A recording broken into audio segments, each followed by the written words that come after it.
Hey everyone, welcome to the Walk to Wealth podcast. If you're tuning in on YouTube or any of the podcast directories, make sure to give us a follow so I can keep on bringing amazing guests like the one I have on today. Without further ado, let's get right into it. Stacey, for anyone that may not know you, tell us a little bit about yourself. Who are you and what do you do? Aloha. My name is Stacey Johnson, and I'm a real estate investor out in Honolulu, Hawaii. What that means is essentially I'm not an agent. I don't represent people on purchasing or selling properties. I buy directly from sellers. And typically I will fix them up and resell them for a profit or wholesale them or sometimes even keep them as rentals. Yeah, amazing. And so, Stacey, let's dive right into your walk to wealth. Take us a little bit back to where your story begins. I've been able to hear a little bit of your story when we last spoke, but take us back to your childhood. I know you have a bunch of siblings. What was it like growing up in Hawaii? And what that experience is like? We're here in the States, so it's like a lot of times Hawaii, it's like it sounds. I'm over in the East Coast, so it's like Hawaii is super far from where we're Whole at. So it's country. like, yeah, pretty much. So, what's it like growing up in Honolulu? It's awesome. I would not want to raise a family anywhere else. Growing up in Hawaii, a lot of our childhood is focused on being outside and really just like enjoying the land. So cliff jumping. I mean, I did a lot of cliff jumping when I was a kid. I was super like like an adrenaline junkie. And so I played a lot of sports growing up and like anytime we didn't have practice, we would just go like jump cliffs and stuff. And so as far as like mindset goes, it's very small town oriented. So financial education and financial literacy isn't really too much of a thing here.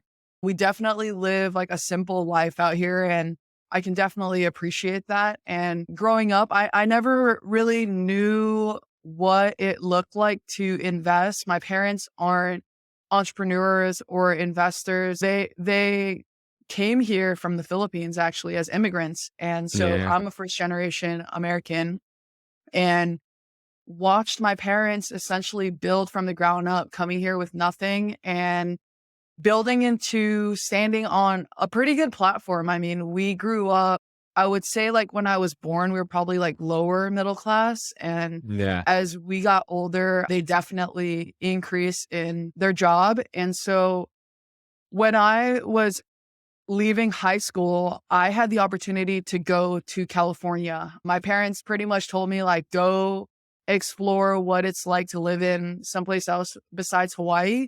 And hopefully you Hmm. can learn more about yourself and figure out like truly what you want to do in life. And so I went out to California, went to the University of California, Irvine and studied mechanical engineering, where I easily found out that that was not something I wanted to do. And so while I was at UCI, I was doing a lot of extracurriculars. So I've always been like really involved and just a natural leader. Like growing up, I was the captain of all my sports teams. And so when I went to college, I started Irvine Solar Race Car Team. It was like a senior design project where we designed and built a solar race car to go across America, completely powered by the sun. And I hired 50 undergraduate engineers, so mechanical undergraduate engineers to design and build this thing. And I was in charge of that project. Hmm. And I realized that this is really fun. I love being in charge of like this engineering project. I love engineering, but I don't necessarily want to be the person staring at the computer, doing all of the calculations and whatnot. I found that out really because I was doing a research project where I was analyzing California's capacity to meet 100% renewable energy. And that was like straight coding on a computer. And I remember just like being so miserable and thinking to myself that like, if this is what engineering is, I definitely do not want to do this. And just kind of thinking through too that if I wanted to be in a leadership position, it was going to take me about 20 years to just be in that position. And then at that point, I'd be making at max $200,000. And that just like wasn't enough for me. And so during that time, I was like, okay, how can I figure out what I want to do? Obviously, I don't want to stare at a computer. Thankfully, I had my mechanical lead that I had hired on this UCI solar race car team. He was interning for a construction company that was building a $133 million dorm tower on campus.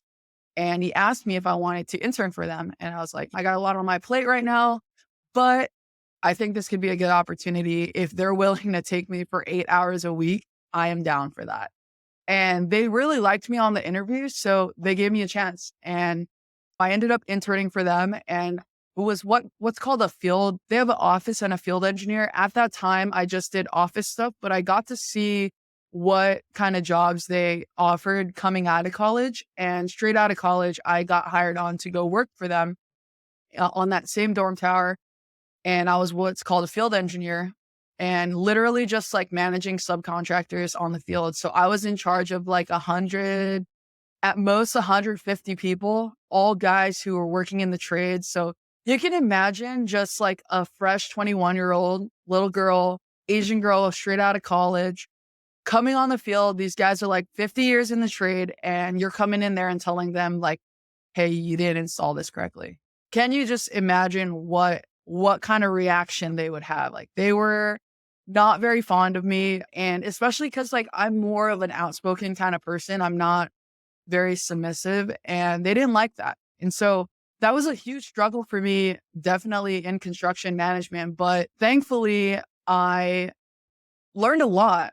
And while I was in that job, we were probably working about 80 hours a week. And Mm. that's not sustainable. It's not something that I wanted to do for the rest of my life. And so when I looked at like my bosses around me, and I thought to myself, like, okay, do I want to be like these people? I look around and all I see are guys who are divorced, bald, and miserable. Like, they may have a lot of money and they're going out to go drink every single weekend, but they're obviously super miserable. And I knew that for myself, like, I want to have a family one day, and I'm going to be the one who has to like actually carry this baby and do like the mom duties. And so I knew that I couldn't, if I stayed in that path, I was going to end up just like them. And so I tried to figure out a way out. And I read this little book called Rich Dad Poor Dad. I'm sure most people have read it. And it flipped the switch for me. I mean, I was like, oh, dude, what is this like real estate thing that they say you're going to be the top 1% in the world? I want to be that. How do I get into this like real estate investing? Like, what even is that? And I think I was 21 at the time, and I had decided that I wanted to go to a meetup. And so I was living in Orange County. I went to the Women's Real Estate Network meetup, and thankfully it was a women's meetup, because I know that like even today I'm the only woman sometimes at some meetups. But when I went there, I was definitely the youngest. There everyone was very seasoned. And so after the end of the meetup, I had went up to the owner of the meetup, and I was just talking with her, and she told me that she was moving that weekend. Like, she had just got a divorce and she needed to move. She was going to rent a truck.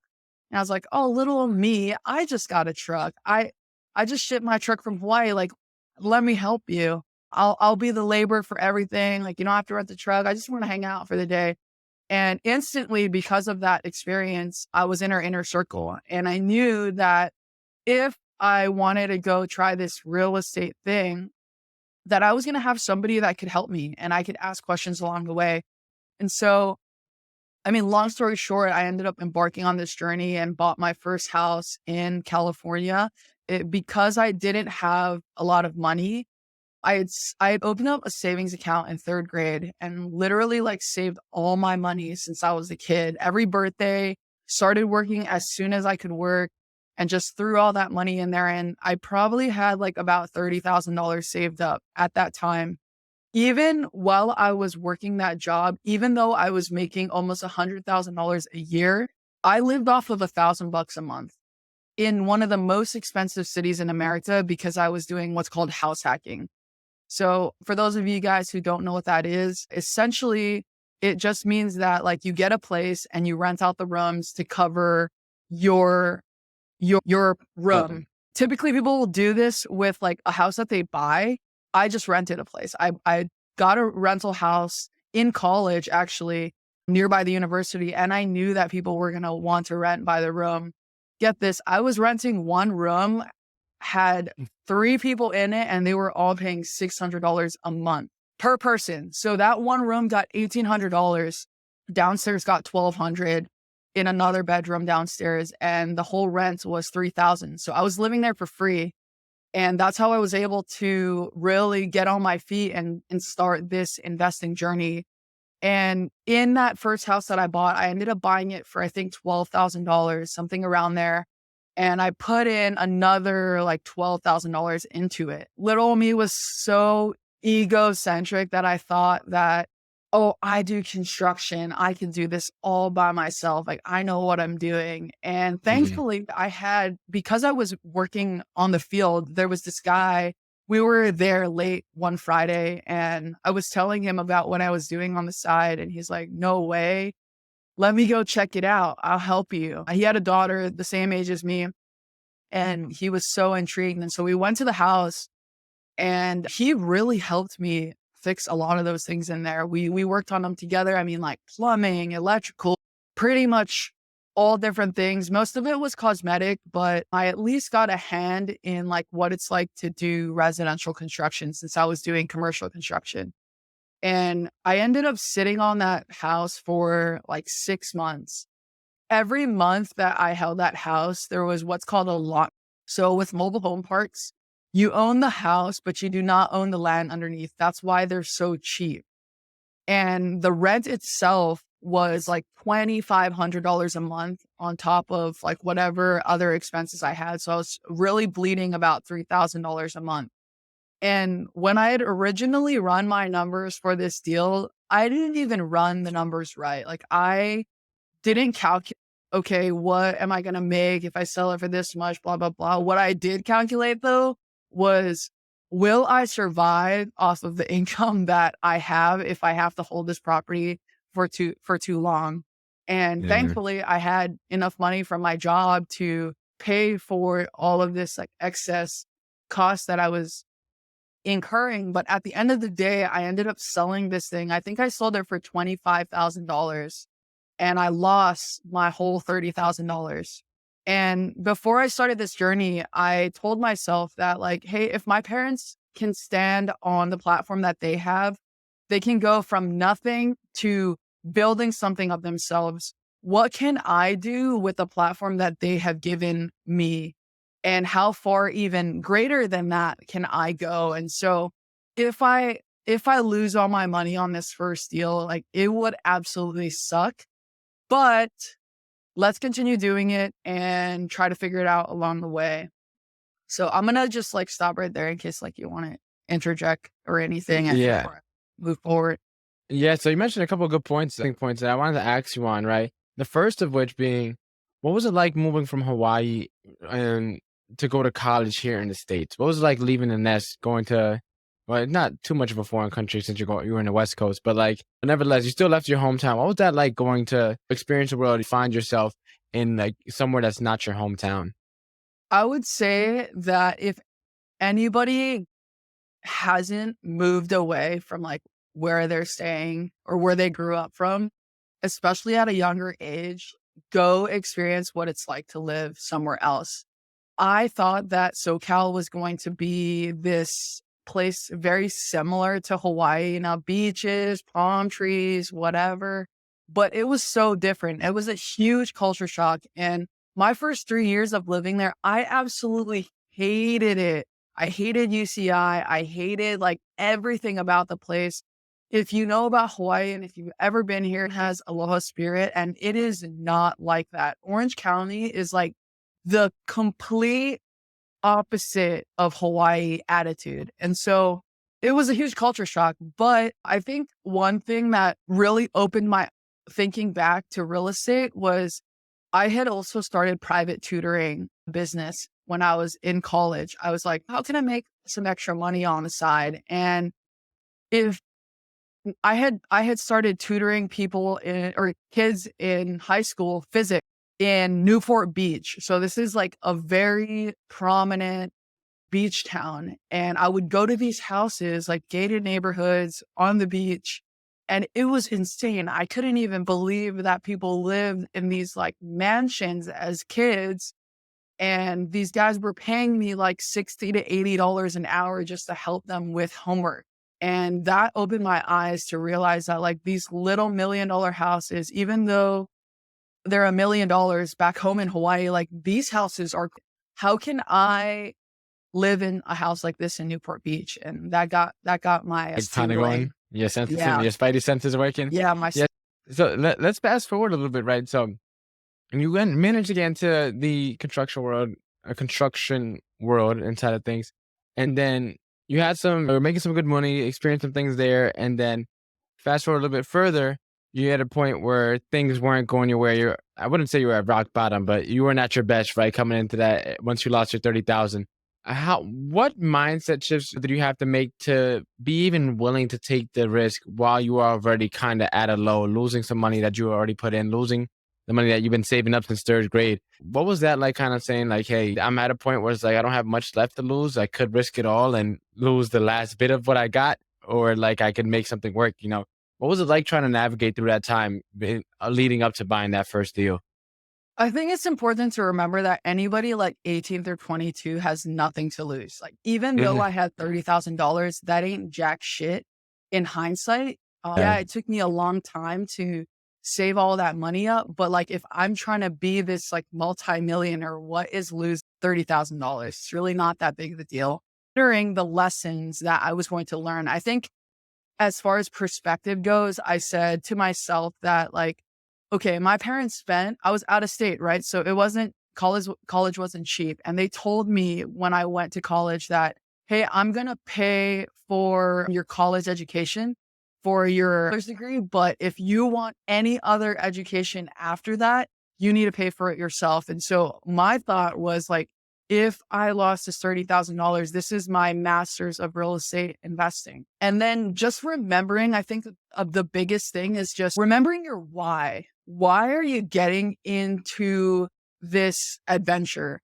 I had a big why that I didn't want to be like those people that I was spending 80 hours a week with. Like they looked so miserable. I can't even express the magnitude of how miserable they were and how fake it was. Like, especially in Orange County, you see a lot of people with a lot of wealth and it's all fake. Like their smile on their faces is because of their Corvette, but that only lasts is 5 minutes. And I Hmm. even remember like after I got my first paycheck from that job, I bought like a $500 speaker system in my truck that I had.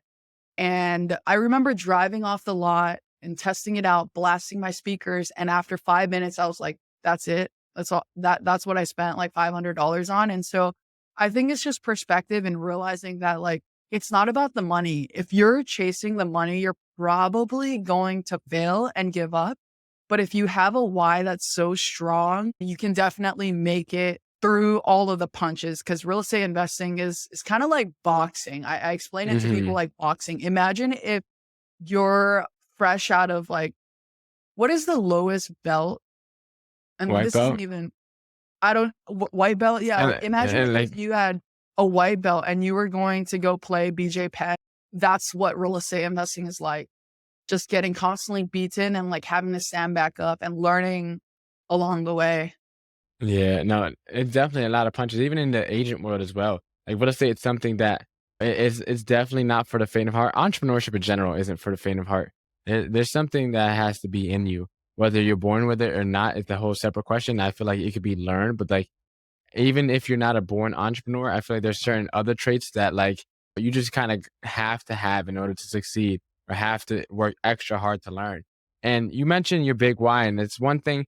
A lot of times people try to can't figure out what their why is because they're trying to figure out what is it really that I want to do? Why am I here? Things like that. But it's like sometimes it's not about like why you're here. It's sometimes you have to look at the opposite. It's like, what do you not want to be in like in the future, and moving away from pain? Like some people that get moved towards pleasure, and other that moves from pain. And sometimes you don't really want to know where we want to end up. We just know whatever that guy is doing or whatever that lady is doing is not what we want to do. And sometimes that's more than enough. Sometimes that's even more motivation and fuel, I guess, to push you to go that extra mile to push you to get up when you keep on getting punched back down, when you lose a deal, when you're on the edge of losing it all. It's like having that big why. And sometimes you need that pain to kind of keep you going. And I kind of want to ask you too, like for anyone that wants to get into real estate investing, you mentioned don't get in it for the money, and I agree 100%. Then kind of my question for you is, why should someone get into real estate investing? I think most people get into real estate investing for the freedom. I Yeah. don't think that it's something that you are able to fully understand until you're actually sitting in it, which I haven't even reached the level of freedom that I want. But I, at least at this point, if I want to go take a vacation or anything, I don't have to go ask permission. I think that was like super irritating when I was working a corporate job, especially some job that you're working 80 hours a week. Like, imagine they don't want you to take a vacation.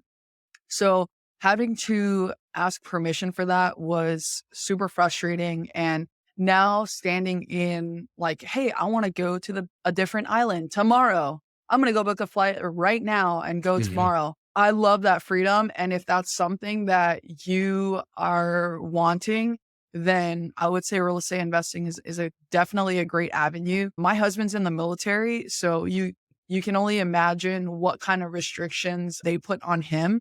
Like, you're only Mhm. allowed to take vacation. I think there's like 4 weeks throughout the year that they a lot for you to ask permission to take vacation. But even then it might not get approved. And Mhm. he is sick and tired of that. And he's going to come help me with the business now so that we can both get a taste of that freedom and do that together. So let's say freedom. Yeah, and freedom also is one of the main reasons that people actually leave real estate, whether it's investing world or the agent world. A lot of the time, it's like they want that freedom, and then they have the freedom to make their own decisions, and they choose not to do the things necessary to run their business. It's similar to college. It's like professors don't care if you show up or not. Same thing with real estate investing. The real estate world doesn't care if you show up or not. So it's No, like, how do you kind of balance that? Because a lot of the time we're coming into with these employee mindset, or we're coming in maybe with no experience at all, whether it's employee or entrepreneur experience. And we get, it's so enticing. It's so like, oh, financial freedom, retire early, fire movement. You hear all these catchy buzzwords, and you see all the people on social media posting. And it's like, okay, now how do I avoid leaving real estate for the same reason I came in? how do you avoid real estate for the same reason you came in? Yeah, how do we make sure that freedom isn't the reason that we also leave the business, is what I'm trying to get ask. Okay. Yeah. Dude, that's the discipline is really difficult. Like, if you're not naturally disciplined, I would say don't even try. Like, literally, I think it just goes back to your why, right? Like, if you truly, truly do not want to live in that pain of, for me, it was working 80 hours a week surrounded by negative Nancy's all day. If that's not what you want, then are you taking the daily actions every single day to get you to where you do want to go? I think for me too, when I had left my corporate job, I paid into the most expensive coaching program of this guy that I personally believe would take me to the next level. So if you know Ryan Pineda, he's a huge investor Mhm. on the West Coast. He promotes what's called the wealthy way.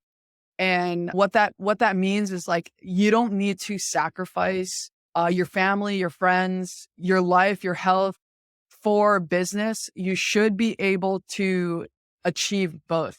And I knew that I was leaving my corporate world, and I wanted to make sure I wasn't working 80 hours a week. I wanted freedom on the weekends. And so I joined his most expensive coaching program because it included accountability groups. I needed that accountability. I needed somebody to slap me on my hand when I wasn't doing what I needed to do. And I think that was a huge help with like getting on my feet, because there were days where I would be on the phones all day and like 3 months later, I still don't have a deal. I just want to give up. This isn't working. But to have that accountability coach and say, hey, I have been in your shoes before. Just keep on doing it over and over and over again. It's a proven process. It just takes time. Definitely helped in my journey.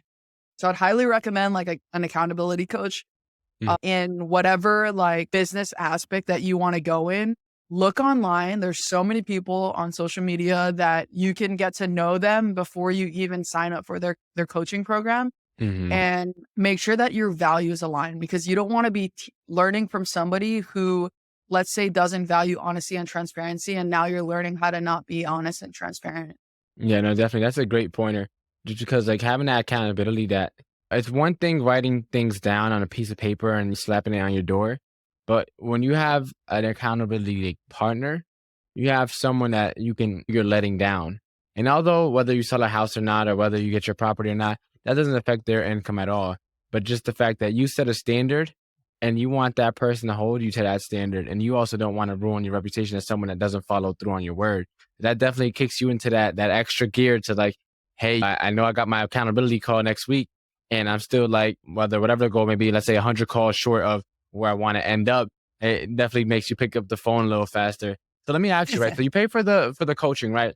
And was this before you did that first deal, or did you use the money from that first deal to invest later on? How did that work out? So I lost 30K on that first deal. And that was the biggest thing I learned, was when I took a step back and I said, okay, well, what did I Mhm. do wrong here? Yes, I may have had that lady that I could ask questions, but the issue was she wasn't a mobile home investing guru. Like she she did regular houses. She was an agent and flipped like regular houses. And so it's different. I needed to find somebody that was aligned in that. And so I had joined the coaching program specifically for mobile home investing. And I had flipped another house as well with that coach and made some money. But when I had moved back home after that second house, I was still working a full time job, but I had moved home to be with my family. My mom had got sick and I wanted to be close enough to like help take care of the house and stuff. And so I was still working this 80-hour a week job. And I remember 2 weeks into it, I was like, dude, what am I doing? Why did I come home only to continue working this crazy job? And if I really, really want to help my family, like I can't be doing this. And so to be honest, I was in such a rough mental state of mind that there was one day at work, I literally like was in tears and I had no idea why. I was crying my butt off and I walked downstairs to my car. I looked at myself in the reflection. I was like, dude, what are you doing? What is wrong with you? Like get your together and get upstairs and tell your boss that like you just need to take the day off. You don't really know what's going on. So I mutter the courage to go upstairs and I talked to my boss and she's like, dude, you haven't taken a vacation in over a year. Go take 2 weeks off. I said, okay, sure. So I go take this 2 weeks off and Mhm. I just moved back to Hawaii and I decided to splurge on myself for once in my lifetime. So I got this little 2 bedroom, 1 bath beach cottage right on the beach. So these 2 weeks I just spent like literally just sitting in the water, thinking about like what I was doing, praying, meditating, and realized that, dude, this isn't it.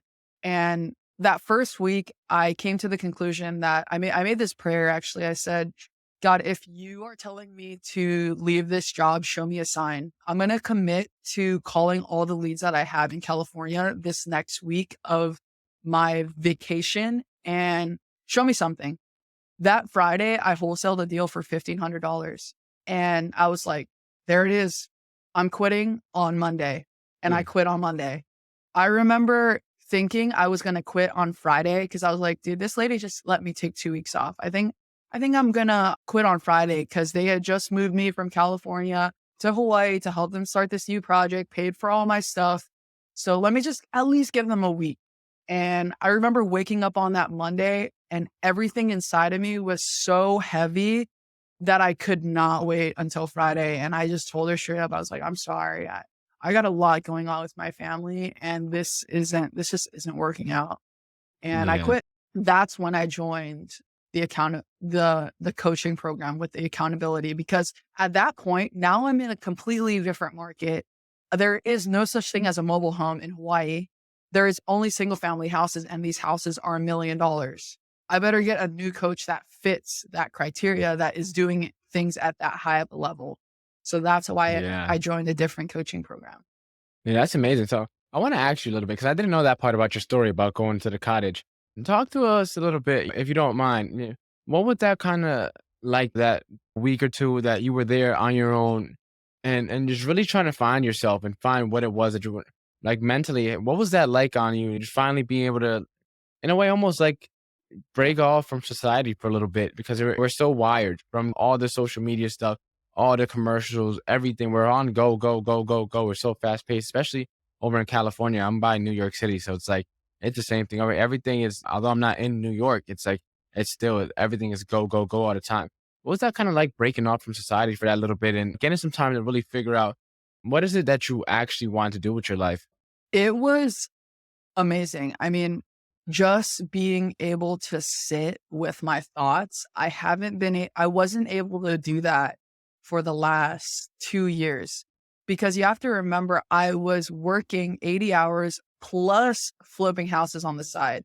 So during that like year period of me first initially flipping houses or mobile homes in California, I was working like 110 hours a week and sleeping 3 to 4 hours a night.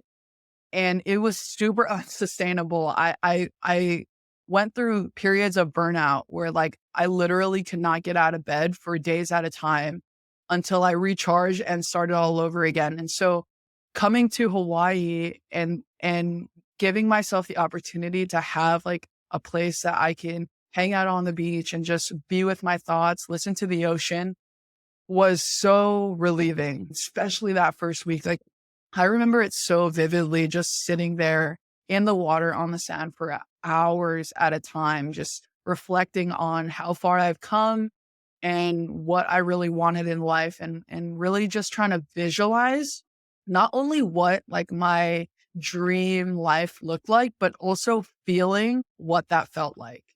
A lot of people call that manifestation, right? Like you visualize it and then you also feel it. And it had that feeling and that visualization was the complete opposite of the life that I was in currently in that job. And Hmm.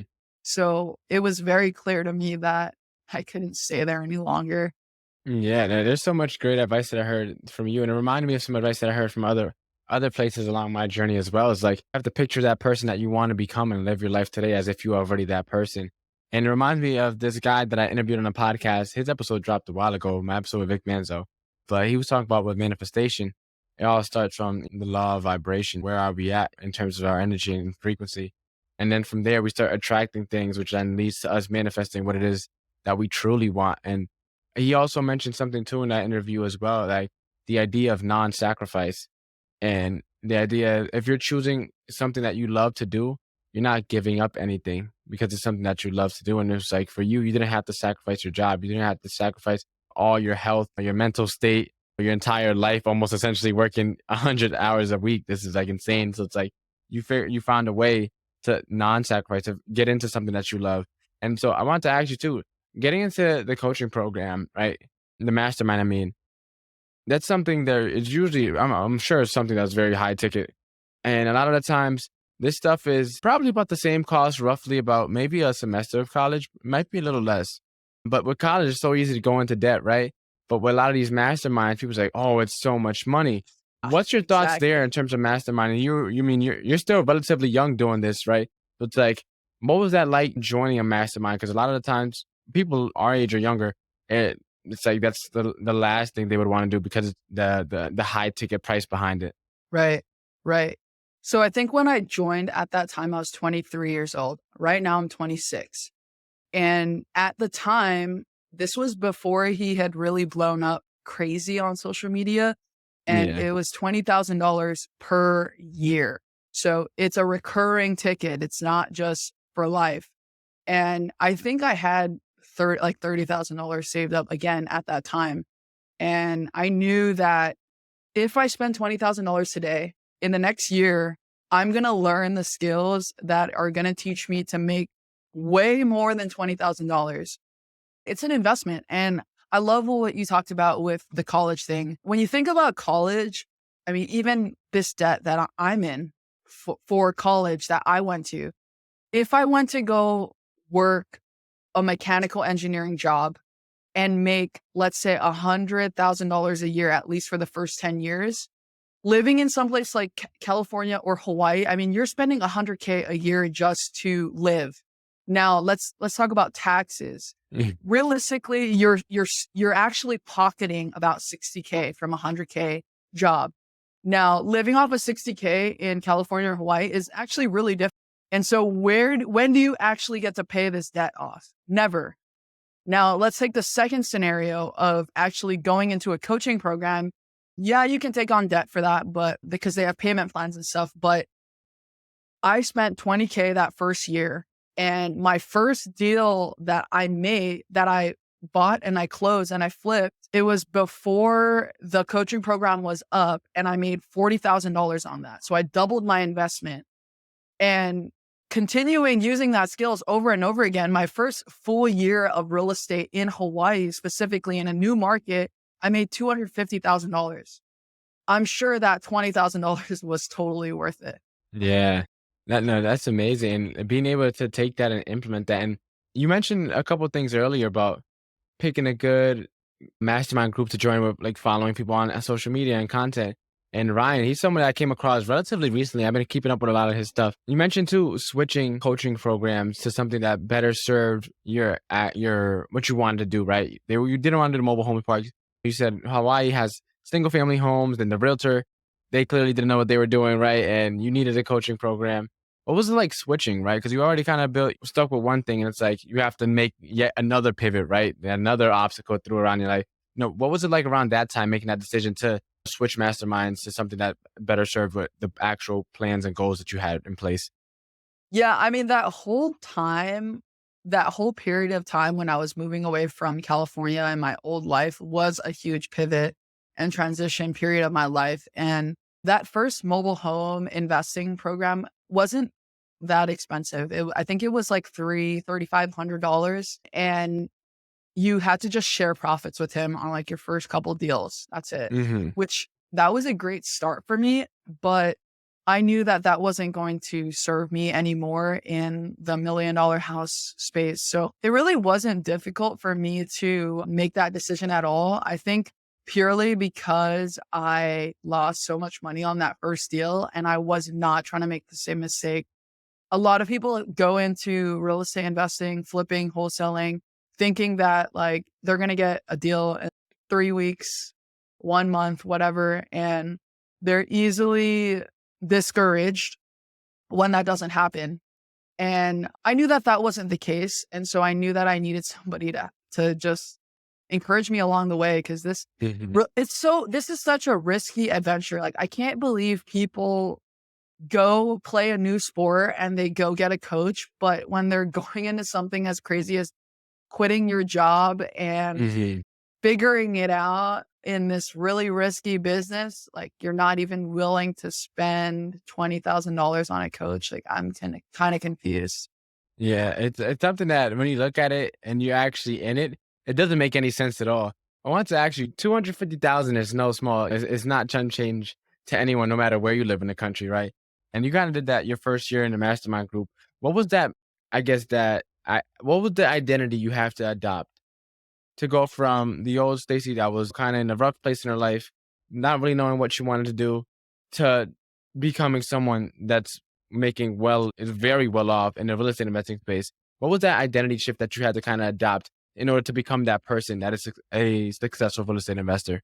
You have to believe in yourself before anybody else believes in you. So when I had embarked on this journey too, I had to move back in with my parents. Hmm. Thankfully, it was a super crazy story, dude. Like this house I was living on, this house I was living in on the beach, it lit on fire. Like a crazy drug person lit my house on fire after I had quit my job. Thankfully, I was very thankful for it because I didn't have, I got out of the lease early. I got what I Yeah. needed out of that place. I got out of the lease early, and because I didn't have money to spend on that place anymore. And so Hmm. I moved back in with my parents, and some people would think of that as like a step back, but when you think about an arrow, right? And you're going to launch it forward, you have to pull it back before it can shoot forward at an exponential rate. And that's the mindset shift that I had to go through, was like, I'm not taking a step back just because I'm going to go live with my parents after not living with them for the last 7, 8 years. This is the launching pad that I need to accelerate. And I Mhm. literally could not do what I have done so far without taking that step back. And even as I took that step back and lived in my childhood room and was making cold calls from it, and I got a free desk, free monitors, all on like Facebook Marketplace, Craigslist. Like, I did not care. I just wanted something that worked. And I had to embody that I am already a successful real estate investor before I even was one. And one thing too is like moving, imagine my parents still have that debt from the engineering degree. And I'm now moving back home telling them I'm going to quit and I'm going to do something else. Mm. And every single day as I was embarking on this journey, when are you going to get a real job? When are you going to get a real job? When are you going to get it? Like Mm. every time they see me pass through the hall, when are you going to get a real job? Dude, why are you working so much? Are you even making money? Blah, blah, blah, blah. All this naysayers, the people that love me the most, Yeah. in my head.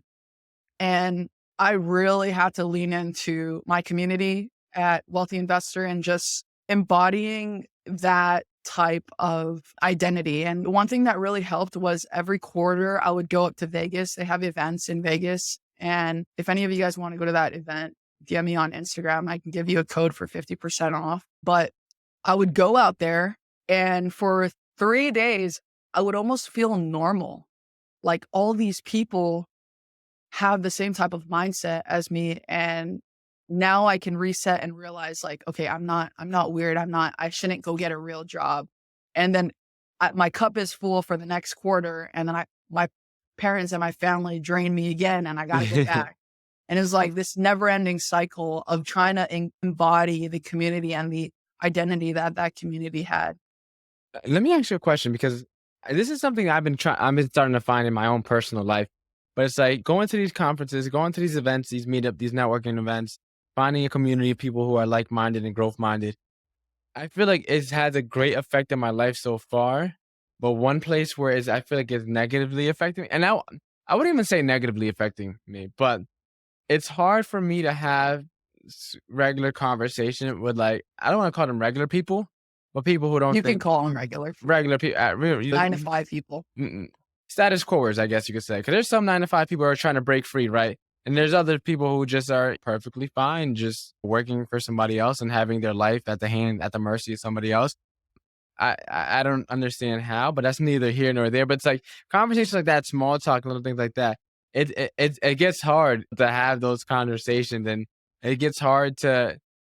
I wouldn't want to say be empathetic, but like when you have that like abundance mindset, when you're around all these people who, like, some of these people have been homeless, have been through like crazy, crazy stories and been able to break through, and it's like someone is upset because they had a little breakup and their whole life is like, there's these people, like, I had a guy on my podcast with, like, one guy was suicidal, borderline suicide. This other guy went homeless and started diving into Lake Michigan and started doing cold water immersion and like found a way. But it's like, have you That's been, cool. yeah, just his story is amazing. But how's it like finding that community? How has your life shifted in terms of with your interactions with people on a day to day? I mean, I think it's always important for me to remember where I came from. Yeah. So definitely trying to stay humble in that. But at the same time, like, you can love people from a distance. So Yeah. like, even with my family, right? Like, I can love them from a distance without having to talk to them about all these things. Yeah. And just realizing that your old friends may not serve you anymore, and that's okay. You can cut them off. Maybe not, maybe cut them off isn't the right word, but Yeah. you can Distance not talk yourself? to them as much, like, Yeah. phase them out. It's not that big of a deal, and you're gonna build other friends in this community. Thankfully, after I joined, I got a lot of Hawaii people to also join the program, and so I created my own friend group out here. Yeah. And thankfully, I don't really talk to most of the people that I used to talk to back in like high school and stuff. And the reality is the conversations don't serve you, and it can almost not only not serve you, but it literally drains you. after talking to them for 5 minutes. Yeah, definitely. I want to ask you really quickly. There's a guy I interviewed who's also from Hawaii. I'm not sure if you know him. His name is Amnai Nai Casey. He does like he has some, let's Oh, say, I've heard of that guy before. Yeah. yeah, he said he's from Hawaii. I'm not sure. I know Hawaii's relatively smaller compared to like Yeah. Yeah. I've heard of him before. yeah, but he was another dope guy that I got to meet. Kind of similar story. Siblings. He grew up in Hawaii. He was himself. He was also homeless for a little bit too, and he managed Yeah. to find a way. And now he's in the real estate investing space. I think he started off wholesaling, if I'm not mistaken. Then he found his way into flipping and stuff like that. And so it's very interesting hearing you get around all these people and it just, you feel so inspired. You feel so like I can conquer the world. I can do anything. Like I'm on top of the moon. And it's like, for me, it's like, I trying to tear down because I'm like the type of person to have like hyper contagious optimism. Like I try to make sure that every person I come into contact with, they leave that conversation leaving like they could do something right after it. Yeah. Yeah. And just try and realizing sometimes it's like, hey, they're not at that phase right now, at that stage where they want to hear that or they're receptive to that. And sometimes like learning when and when not to dial it down and dial it up is kind of something I'm kind of working on now. Yeah. I mean, same as me, dude. Like, I think a good example of that is just my parents. Yeah. Obviously, I talked about them being naysayers as I started this journey, but as things became a proven process, now they're asking me, how do I invest? How do I do this? And we actually just bought our first rental property together. So when I first started this journey, another why was like, I wanted to retire my parents. I was not going to make them work for the rest of their lives. They think that their 401k and their pension, whatever, is going to serve them for the rest of their lives. And that's something that I try to tell them that it's not. Like, if you think that $1 million, you're going to survive off of that, like, good luck. Yeah. But again, wrong time and wrong place, right? And so just showing them the freedom that I've been able to obtain through real estate investing. Now they're asking me about it. And we finally bought our first house together, our first rental properties. That's pretty exciting. Yeah. Definitely gives me a lot of joy being able to bring them along the journey now. Yeah, that's amazing. It's crazy how things come back full circle, and it's also like pretty exciting to see how quickly in early on in your life that they came back full circle, and now it's like it's only gonna keep on going up from here. You already got the ball rolling. It's hard to stop a ball in motion, right? And Yeah. now that momentum train has already taken off, so it's exciting to see what you got going on and where you're headed to. Stacey, you dropped a ton of gems. Your story is like super relatable. As I said, you're still relatively in my age groups for my listeners, stuff like that. So it's like nice having someone on that's still kind of within arm's reach in terms of like age wise, like, but like Yeah. is also really making a big name for themselves in the real estate space, which is something that is usually a ton of people a lot older than us. So it's like, I'm super glad that I brought you on. Where could people connect with you? Where could people find you at if they want to learn more about what you got going on? I am pretty much on all social media channels: YouTube, Instagram, TikTok, Facebook. The best place to DM me is on Instagram. And literally, like, I'm an open book. I actually post a YouTube video every Friday answering questions submitted from people. So if you have any questions, definitely DM me on Instagram and there will be a video about your question released on a Friday on YouTube. Amazing. And so now it's time to start. I'm still thinking of a name, so bear with me. So for lack of a better way to put it, I'm gonna just say the Fast Five. I added a question. It used to be four. Now that I have five, I'm trying to think of a cooler name than Fast Five because that sounds too generic. Nevertheless, let's get right into it. Question number one: what is the most impactful lesson you've learned in life? What is the most impactful lesson? I think social media is the new wave. Like, if you are not on social media, you're going to be left behind. And most people are so afraid of showing their face, getting on camera, but you got to start somewhere. My first videos were completely horrible. And now I finally have a full team doing all my editing and my posting and all that, but you got to start somewhere. And if you are not on social media, you will get left behind. Amazing. What is the most admirable trait a person can have? I think integrity, definitely just being a person of your word. That's huge for me. Like, anyone who works with me, if you are somebody who says you're going to do something and you don't, you can just go see the door. If you had to change someone's life with one book, which book would you recommend?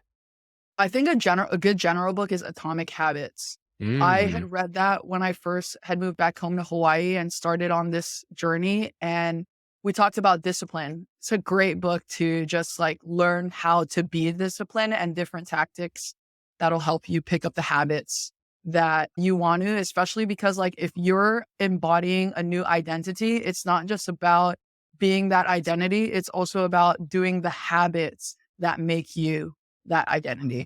What is the legacy that you're trying to leave behind? So my mission statement in life is building communities to reach every community.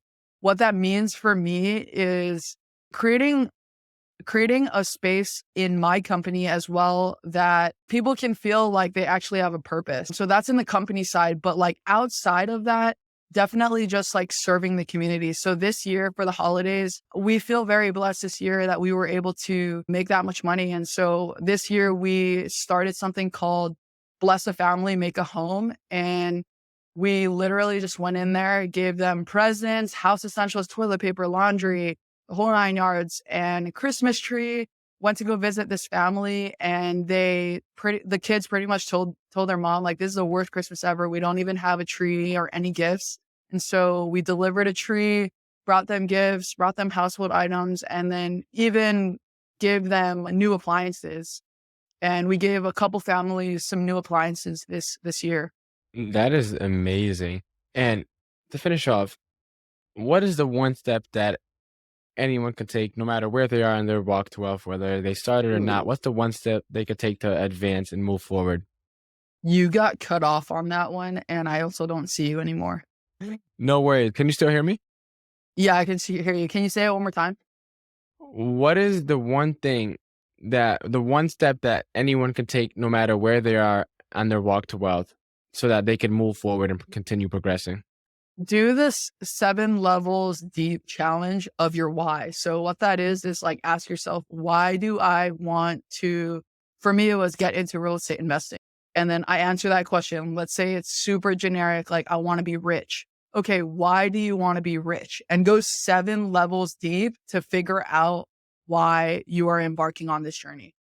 That is amazing. Stacey, thanks again for hopping on. Thanks again for sharing your stories, your experience, your expertise, your knowledge, your wisdom today. Thanks again for hopping on the podcast. And I'm super excited to see what 2023 has in stores for you. Thanks, man. I appreciate it. Happy New Year, and hope you have a good rest of your day.